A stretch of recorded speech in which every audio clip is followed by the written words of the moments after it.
Muito bem, meus irmãos, eu quero convidá-los a abrir as Escrituras no Evangelho de Marcos, capítulo 13. Marcos, capítulo 13. Nós estaremos fazendo a leitura dos 13 primeiros versículos. Marcos 13, do 1 ao 13. Todos encontraram? Acompanhe a leitura na sua Bíblia, diz assim: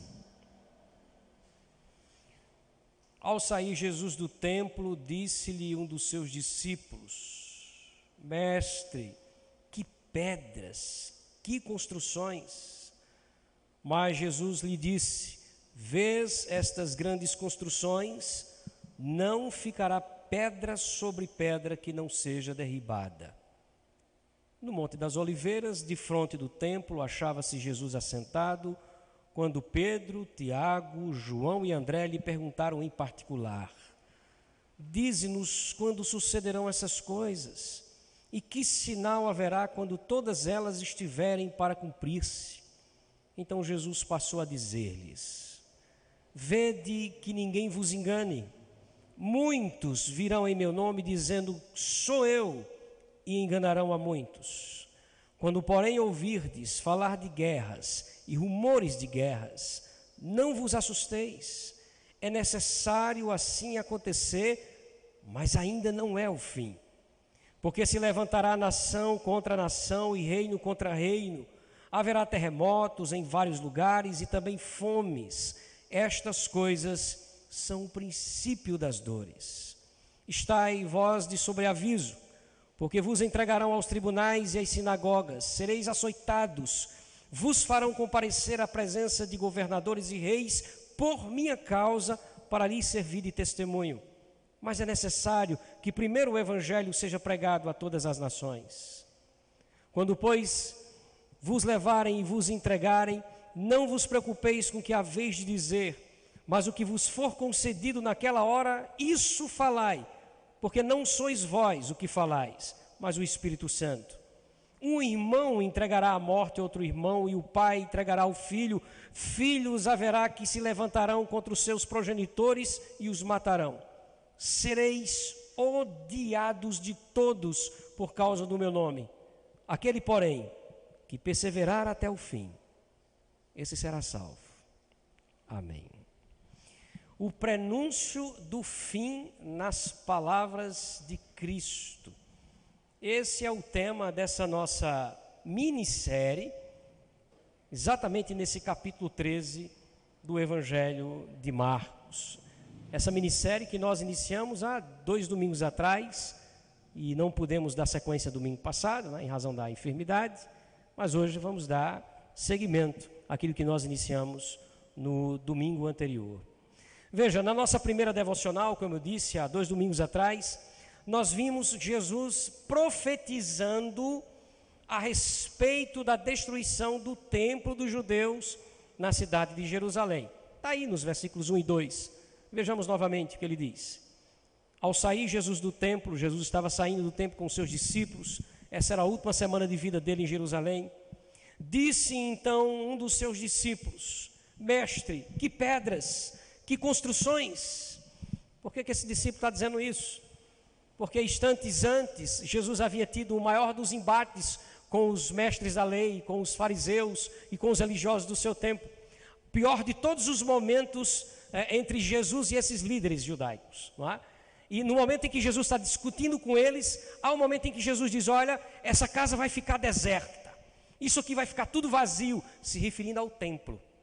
Esse discípulo, certamente preocupado com o que disse Jesus lá dentro do templo, ao sair do templo, olha para o templo e diz: Senhor, olha essas pedras, essas construções, como quem está dizendo assim: o Senhor não estava falando sério, né, quando disse que isso aqui vai ficar deserto? Essa era a preocupação dele. Mas de maneira estarrecedora, Jesus o responde no verso 2 dizendo: Jesus lhe disse: Vês essas grandes construções?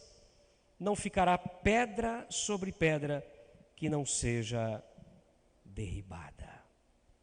Meus irmãos, como eu vos disse na última reflexão sobre o assunto, 35 anos depois dessas falas, da fala de Jesus aqui, os judeus, eles se rebelam contra o Império Romano, especialmente por causa dos impostos.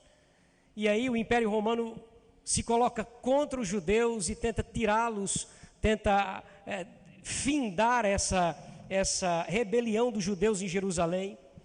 E o Império Romano, então, pelas mãos do general Tito, eles cercam Jerusalém, e depois de um cerco muito longo e desgastante, os detalhes ficaram gravados na última reflexão, não é? Depois desse cerco muito longo, eles conseguiram invadir Jerusalém, eles massacraram os judeus e atearam fogo no templo, com uma boa parte dos judeus dentro. O historiador Flávio Josefo diz que aproximadamente 1 milhão de judeus morreram nesse contexto todo, entre o cerco a Jerusalém e a destruição do templo. Então veja, o templo era o maior símbolo da religião judaica e estava totalmente destruído. E isso era um marco, isso marcava o fim de toda uma era dos judeus. De toda uma era dos judeus. O templo, ele era a representação máxima da presença de Deus no meio do povo. Por essa razão, muito provavelmente, os judeus correram para o templo, naquela intenção de dizer assim, é muito provável que estando nós no templo, Deus vai nos proteger. E aí eles morreram ali. Aquilo era um marco, irmãos. Era o fim de toda uma era que havia acabado de chegar ao seu fim.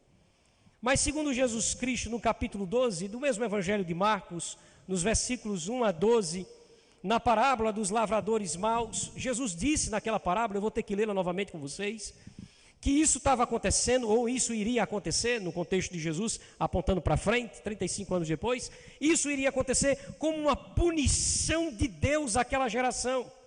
Uma geração que rejeitou e matou o Filho de Deus. Deus que é identificado na parábola que nós vamos ler como sendo o dono da vinha. Abra no capítulo 12.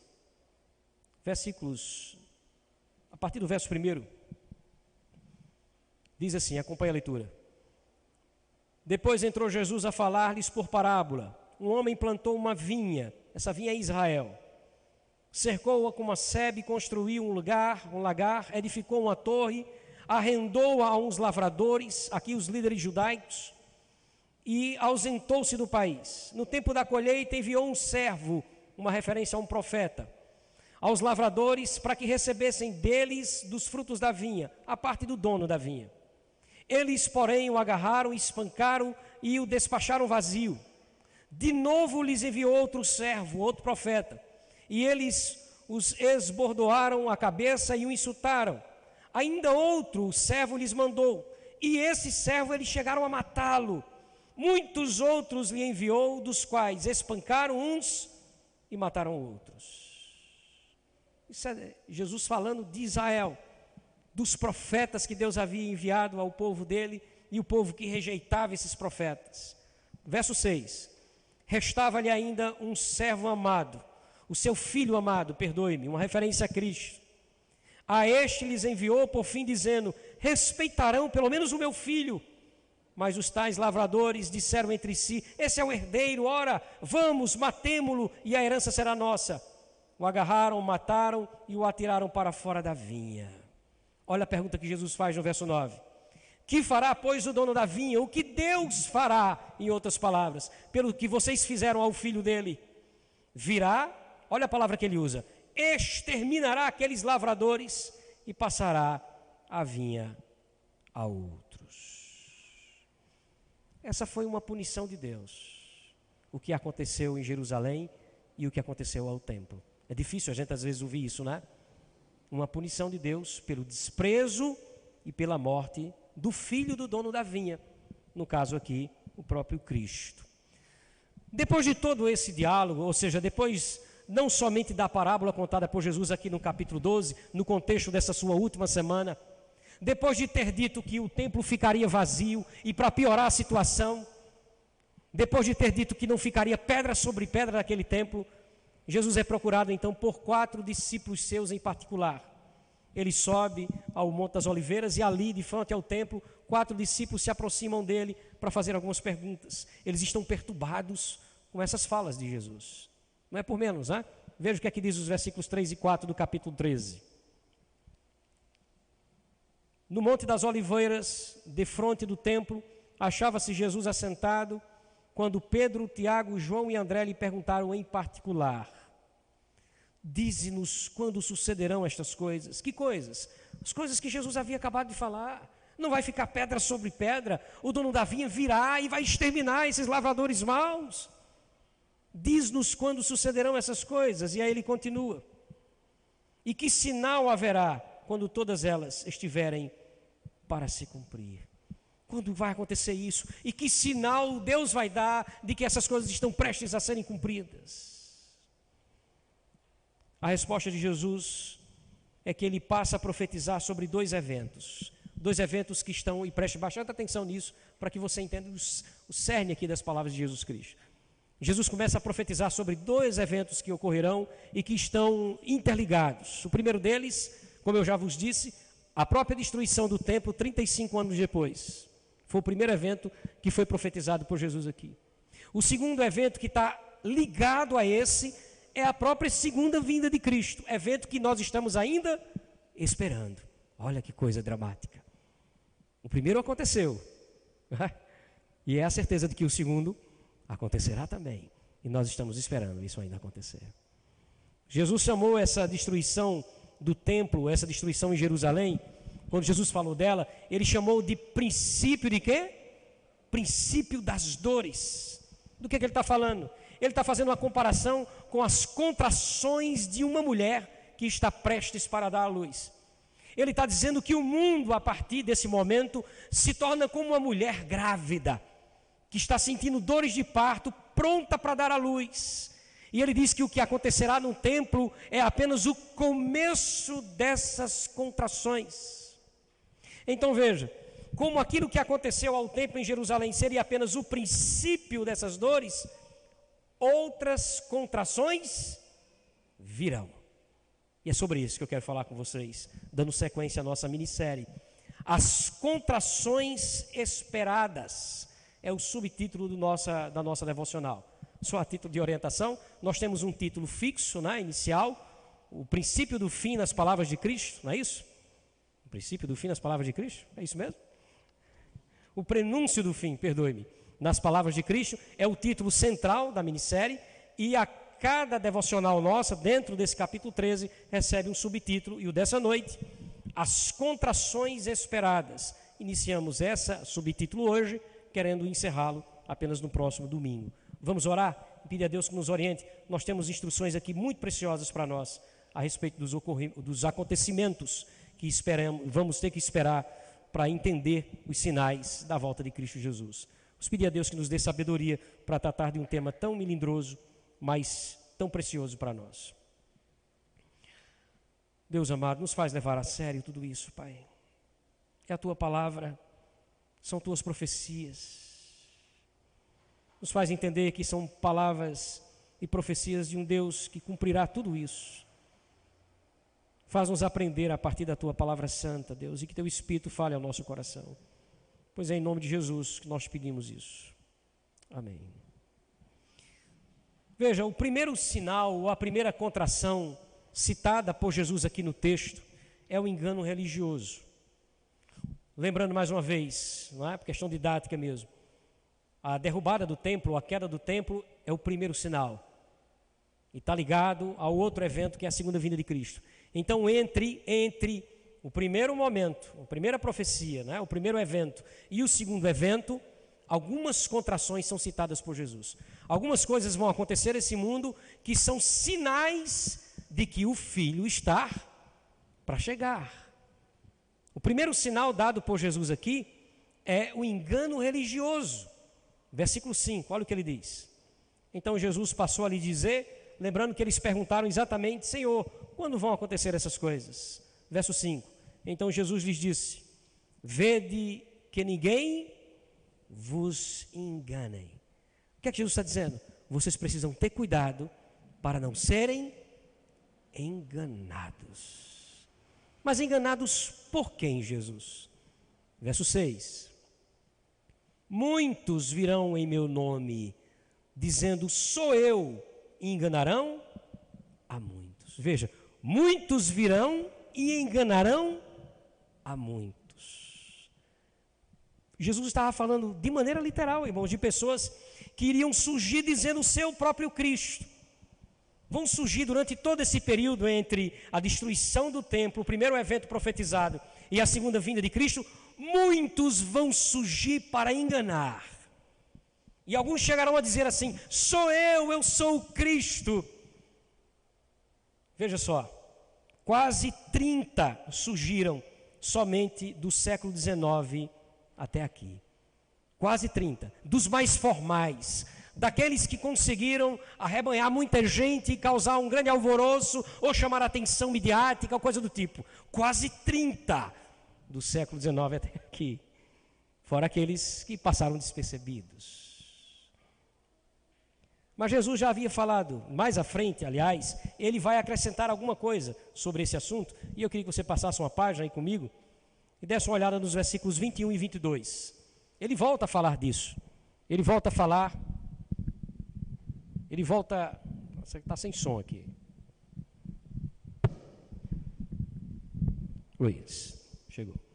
Ele volta a falar do assunto, aqui nos versículos 21 e 22. Acompanhe na sua Bíblia.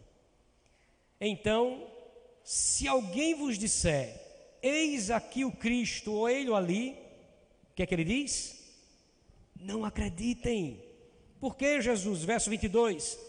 Pois surgirão falsos cristos e falsos profetas, operando sinais e prodígios, de novo, para enganar, se possível, os próprios eleitos. Falsos cristos, falsos profetas, falsas doutrinas. É o que ele disse que vai surgir. Lembrando que ele está dizendo aqui que isso vai surgir dentre esses dois eventos profetizados por ele. O que Jesus está dizendo é que, olha, entre o primeiro sinal, qual foi o primeiro sinal? A destruição do templo, princípio das dores, e o segundo evento, que é a chegada de Cristo, o engano religioso vai crescer. E ele chama esse engano religioso de contrações por causa da comparação perfeita. A ideia de que essas contrações, elas começam a ficar cada vez mais intensas. Mais intensas. Ele diz, isso vai crescer. É tão triste ouvir isso, não é? É tão triste para nós que muitas vezes suplicamos a Deus que tenha misericórdia dos homens que estão enganados com as falsas religiões, com as falsas doutrinas. E aí de repente você escuta Jesus dizendo, isso só tende a crescer mais e mais. É só o princípio, é só o começo, são contrações. As religiões pagãs, os grandes desvios doutrinários, tudo isso vai se multiplicar como dores de parto. Agora veja, ainda nesses dois últimos versículos que eu citei, Jesus dizendo duas coisas interessantes aqui a respeito dos falsos cristos ou dos falsos profetas. Olha o que ele diz aí. Primeira coisa, ele diz que eles terão a capacidade de realizar milagres surpreendentes. Como nós somos enganados por isso, não é? Milagres, mas pastor, eu vi milagres. Surpreendentes milagres é o que ele diz aí no versículo 22, surgirão falsos cristos e falsos profetas, operando sinais e prodígios. E a segunda coisa que ele diz é que ainda assim, eles não conseguirão enganar quem? Os eleitos de Deus. Se possível, dentro dessa condicional negativa, como quem diz, só não é possível enganar os eleitos de Deus. Queridos irmãos, aplicando aqui essa primeira parte, em primeiro lugar, nós vemos a importância da boa doutrina. A boa doutrina, escute bem isso, é a única coisa que pode nos blindar do falso ensino, do engano religioso. A única coisa que pode lhe blindar é a sã doutrina, a boa doutrina. Não raramente nós ouvimos falar de pessoas que pareciam bem doutrinadas, que estavam bem na igreja, isso aqui, e que de repente foram enganados por esses engodos religiosos. A única coisa que pode blindar a nossa alma desse engano religioso é exatamente o mergulho na boa doutrina, a compreensão da boa doutrina. E veja, é assim que se define uma boa igreja. Deixa a chuva, irmão, olha para cá. Chuva é chuva.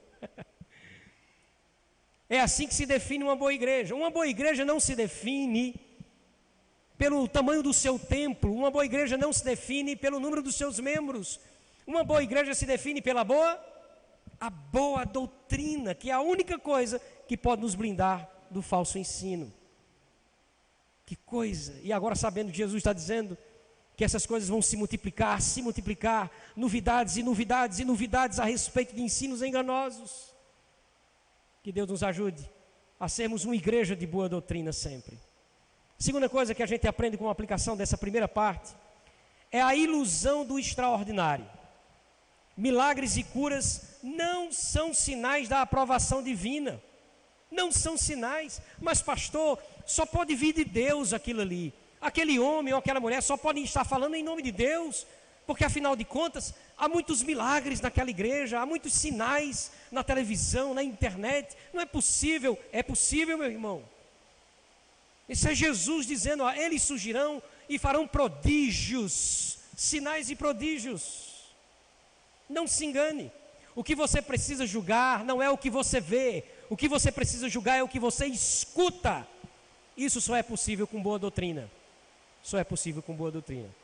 Falar em escuta, eu espero que você esteja me ouvindo com essa chuva aí. Isso vai ficar divertido na internet. Terceira coisa que a gente aprende com esse texto é a suficiência da graça. Por que eu estou dizendo isso? Preste atenção. Mesmo que você tenha uma boa doutrina, e mesmo que você tenha uma boa capacidade de perceber o engodo religioso, ainda assim, a única coisa que lhe sustentará até o final de sua vida com Deus é a graça de Deus. Nós vimos hoje pela manhã isso. Por isso é que ele finaliza dizendo assim: se possível, eles enganariam até os eleitos de Deus. Em outras palavras, não será possível. E por que não será possível? Simplesmente porque eles são quem? Os eleitos de Deus. Deus os fará perseverar até o fim. E louvado seja Deus por isso. Então, 3 coisas que nós já aprendemos aqui: a importância da boa doutrina, a ilusão do extraordinário e a suficiência da graça. Mas fique ciente disso: entre a destruição do templo em Jerusalém e a segunda vinda de Cristo, o falso ensino, o engano religioso só crescerá. Só crescerá.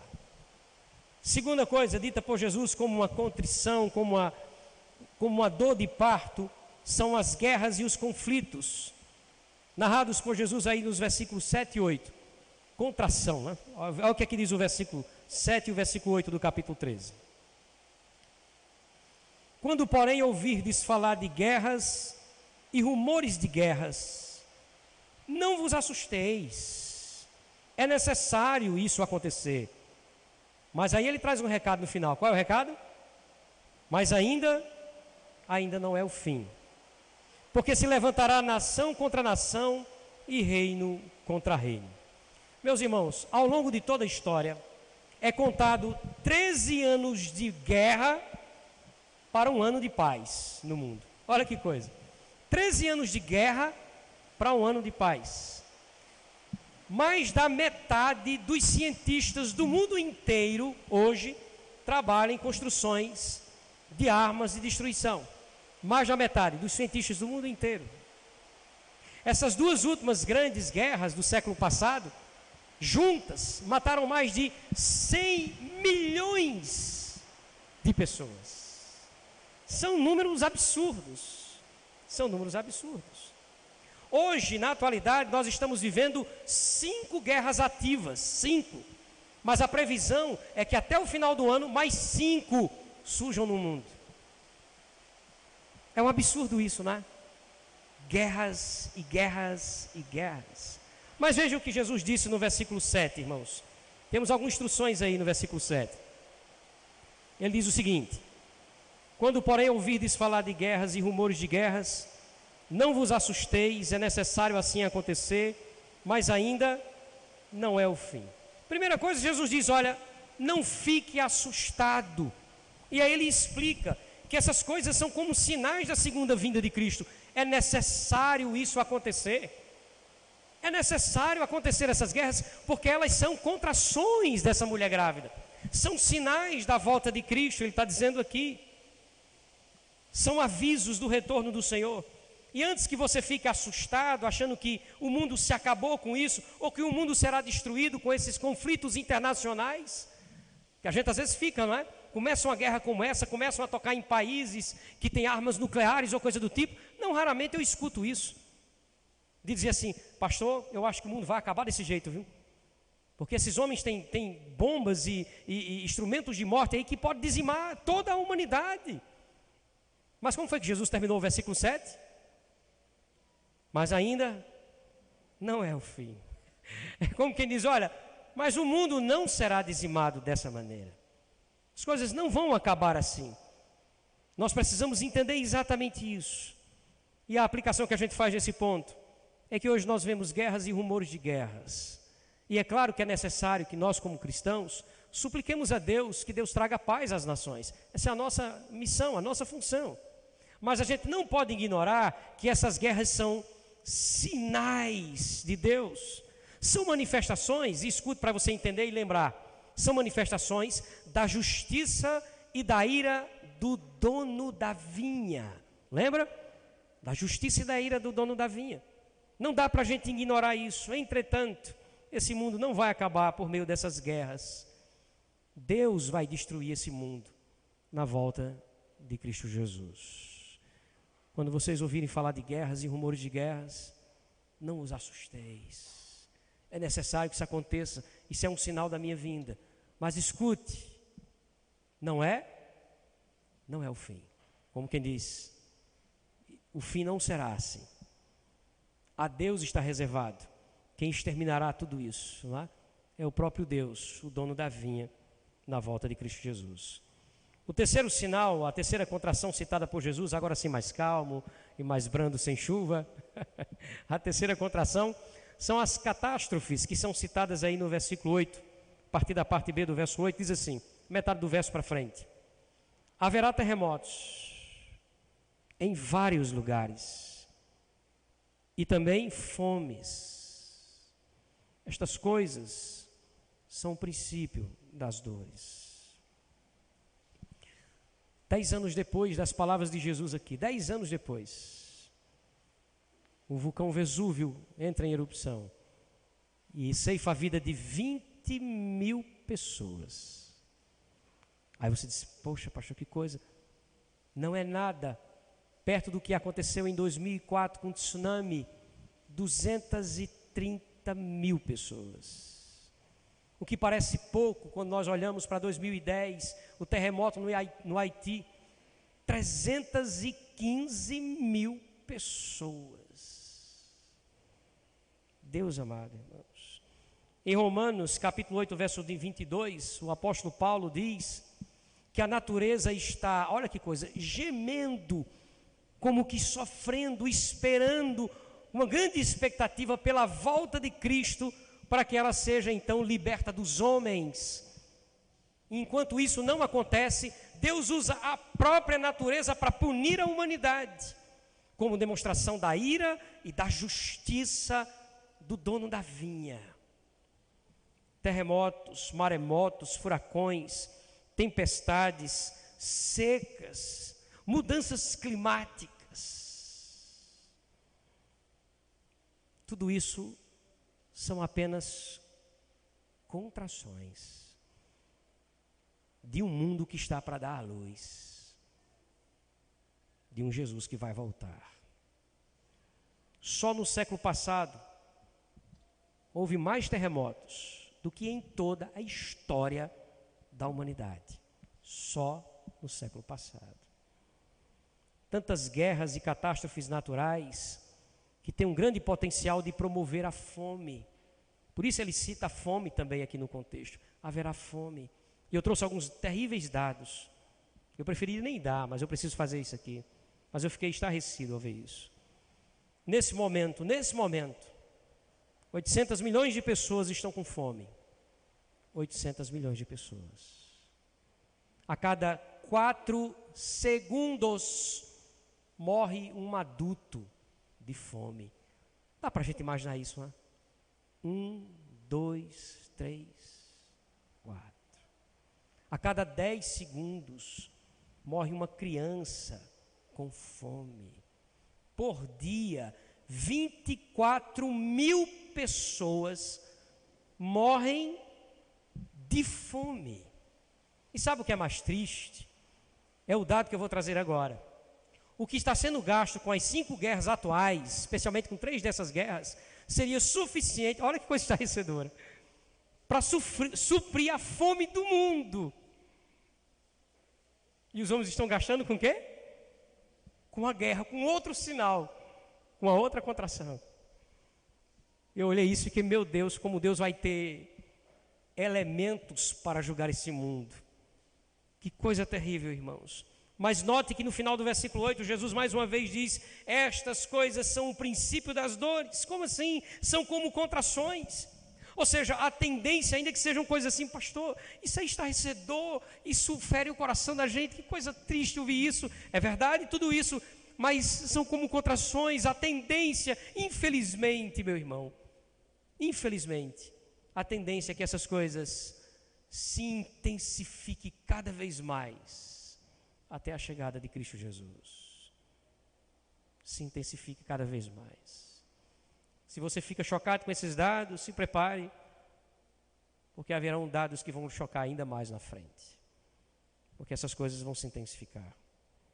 Aplicando aqui finalmente, nós devemos orar, é claro, por aqueles que são atingidos pelos desastres naturais, suplicar a misericórdia de Deus às suas vidas, homens e mulheres, crianças e jovens, velhos que perderam não apenas os bens, mas alguns que chegaram a perder a própria vida com tudo isso, lamentar por tudo isso, orar por aqueles que ficaram vivos e que com os danos, ficaram com os danos disso tudo.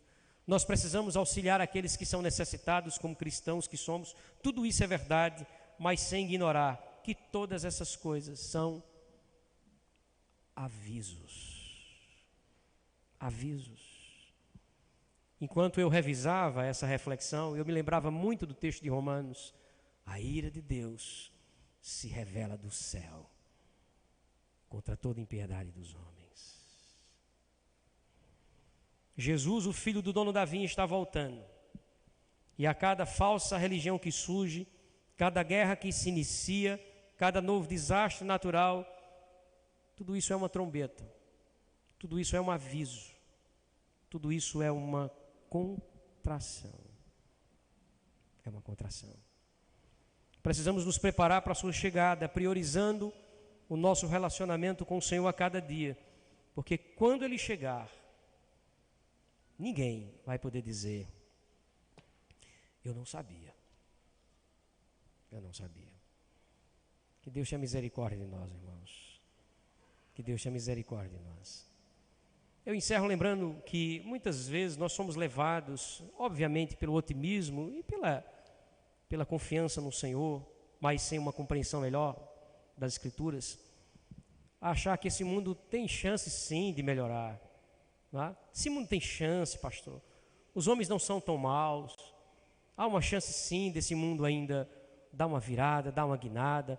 Existem algumas ideologias e algumas coisas que, se forem implantadas, vão trazer talvez uma solução melhor para tudo isso. Tal sistema é o que tem atrapalhado. Não, se tal sistema entrar, ou se tal sistema for o sistema que atuar em todo o mundo, tudo isso vai melhorar muito. Aí Jesus traz o sermão profético e diz claramente: as coisas vão de mal a pior. Quem está dizendo isso? Deus. Deus. A destruição do templo em Jerusalém foi só o começo. Foi só o começo. Feche seus olhos, baixe sua fronte.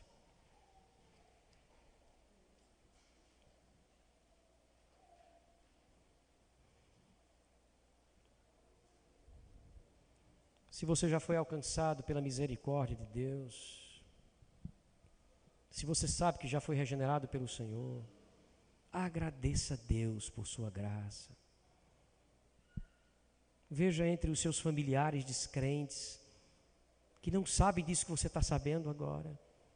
Seus amigos de faculdade, de escola, os seus vizinhos, perdidos.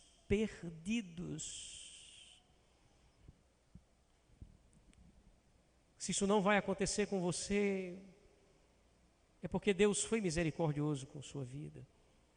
A única coisa que a gente pode fazer, meus irmãos, como resposta a isso tudo, é viver de uma forma que agrade esse Deus, é buscar melhorar a nossa vida nos aspectos que nós precisamos melhorar para louvá-lo, para agradá-lo, para agradecê-lo. E se de repente você entrou aqui e não tem plena convicção de sua salvação, você precisa refletir sobre isso.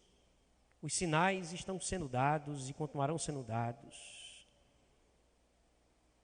E você está preparado para isso? Nós vamos nos encontrar com o dono da vinha. Nós vamos nos encontrar com esse Deus. Santo Deus, nós queremos nos colocar na Tua presença nesse momento. Agradecer por Tua palavra tão esclarecedora. Mas ao mesmo tempo, ó Deus, revelar ao Senhor que nós ficamos temerosos diante disso. Tu és soberano sobre todas as coisas, nós já sabíamos disso. Nós já sabíamos que não cai uma folha seca de uma árvore no outono, se não for da Tua vontade soberana. Tudo isso é muito verdade no nosso coração. Mas quando a gente pensa nessas guerras, nas calamidades, no sofrimento humano, a gente muitas vezes não consegue associar a Tua justiça e a Tua ira. Nós confessamos como homens que somos todos nós merecedores de tudo isso. E nós Te louvamos porque mesmo sendo merecedores, alguns desses o Senhor salvou por Tua misericórdia e graça. Nós queremos pedir ao Senhor em nome de Jesus que todos esses alertas dados pelo Teu Filho, que sejam lembrados em nosso coração pelo Teu Espírito o tempo todo, ó Deus, para que possamos levar a sério a nossa vida espiritual. Nós precisamos deixar de brincar de religiosos, ó Deus, e vivermos para o louvor do Teu nome, para o louvor da Tua glória. Suplicamos em nome de Jesus que palavras como essa, que instruções como essa, torne o nosso coração não somente um coração mais grato a Deus por saber quem somos hoje por Tua misericórdia, mas torne o nosso coração mais temeroso por saber o Deus a quem nós servimos e o destino desse mundo sem o Senhor. Em nome de Jesus, aceita a nossa oração de gratidão e de súplica. Amém.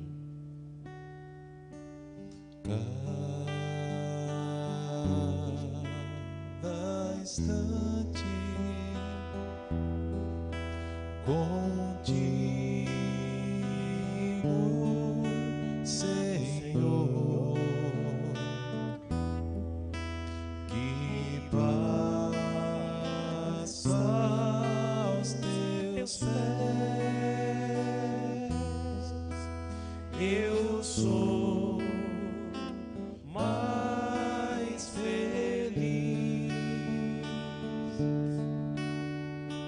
Cada instante contigo, Jesus, é paz em minha alma, suave harmonia do Teu grande amor. É paz em minha alma, suave harmonia do Teu grande amor. Vamos ficar de pé, queridos. Nós estamos encerrando o nosso culto. Eu quero apenas lembrar os irmãos que essas mensagens, assim como as últimas lá de Romanos e aquelas que foram ministradas aqui pelo Will também, nesses últimos domingos aí, todas elas estão gravadas e disponíveis aos irmãos no nosso canal no YouTube. Então, se você quer rever essas mensagens, e deve fazê-lo, é muito instrutivo e edificante para nós, acessa lá, não é? Se inscreva no canal, indique o canal para pessoas que você acha que precisam ouvir isso, que desejam ouvir também essas pregações. Veja, a gente lamenta muito não ter tido todas essas pregações de Romanos, né? Da série que acabou. Mas como a gente corrigiu isso agora, todas essas nossas pregações, às vezes demora um pouquinho, uma semana ou outra, mas todas elas sobem para a plataforma, tá bom? Então, essas mensagens que você está tendo nessa minissérie, por exemplo, você vai ter todas elas gravadas, né? Inclusive depois separado, né? Uma playlist onde você vai poder acessar só essas mensagens para poder assisti-las em casa. Que bom, né? Que bom que a gente tem esse material aí. Graças a Deus por isso. Nós queremos agradecer àqueles que nos visitam, são poucos, mas tem algumas pessoas aqui. Eu quero dizer que vocês são muito bem-vindas em nosso meio. E nós vamos encerrar o nosso culto nesse instante, cantando o nosso cântico de encerramento e, na sequência, fazendo a nossa oração final. Cantemos todos juntos.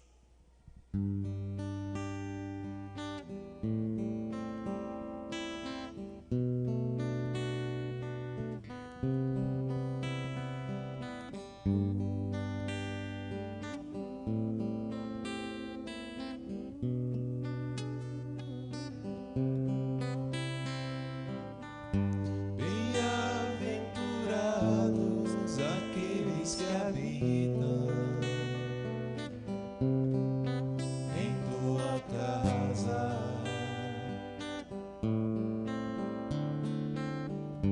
pois um só dia, Senhor, nos teus átrios vale mais que mil.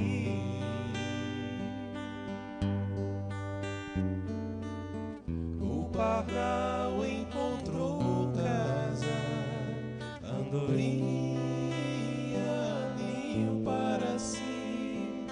A igreja agora, bem forte.